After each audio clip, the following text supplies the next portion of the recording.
another Ask Me Anything Day. Ask me questions that you're dying to know about Big Brother. Behind the scenes info, what you would do on Big Brother. Ask me anything about Big Brother. Good morning, human beings. How are you? This is the last day of my MAAs. Thank you very much for joining me. I really like this one. Name some of the bad habits from the house guests.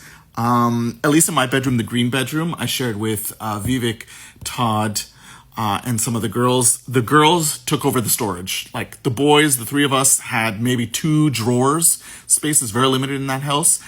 We had 2 drawers to put all of our clothes. So there was nowhere to put that. The girls took over. And because of that, Todd's socks were everywhere.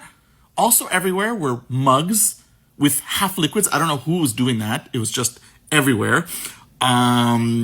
Some people never cooked, at least in the 3 weeks that I was there, never cooked. And the big one is Bailey would come into the bedroom late at night when we've already slept, and we would say she's coming back from the clubs, and she was so loud. All right, sorry. Fridays are a busy day. I'm getting to these questions late. This is the final day for my AMAs about Big Brother. And I'm going to put this under the title Intel Gathering. A lot of people have been asking about production and if you've ever gotten a tip off from production. And I'm going to say no, production does not interfere. Big Brother Canada, very strict on that. Production does not interfere in any way. But as a gamer, you try and get information from whatever sources you can, and production can be that kind of source. So paying attention to who's going into the diary room, how many times they're going into the diary room, can you get information from that?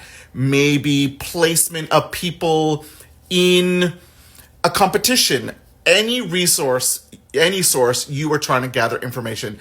It might be wrong, it might be right, but your point, gather that information, and I totally use that to my advantage.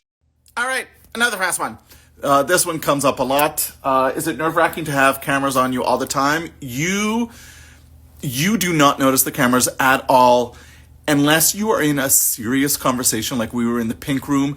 Out of the corner of your eye, you would just see movement, and the camera is moving in on you because it's a conversation that's probably going to be on TV. And you could use that to your advantage. Also, like in the hot tub room, you would be having a serious conversation. And if you hear the cameras, you can assume that someone is coming into the room, and so you got to switch up your topic of conversation. But no, you didn't notice the cameras until you heard a sound like production in the walls, because there's 2-way mirrors and there's cameras on the other side, so you might hear them, or you just see a flicker of movement. That's the only time you notice the cameras. Otherwise, we ignore them unless we were talking some shit about the outside world, and then we'd be aware.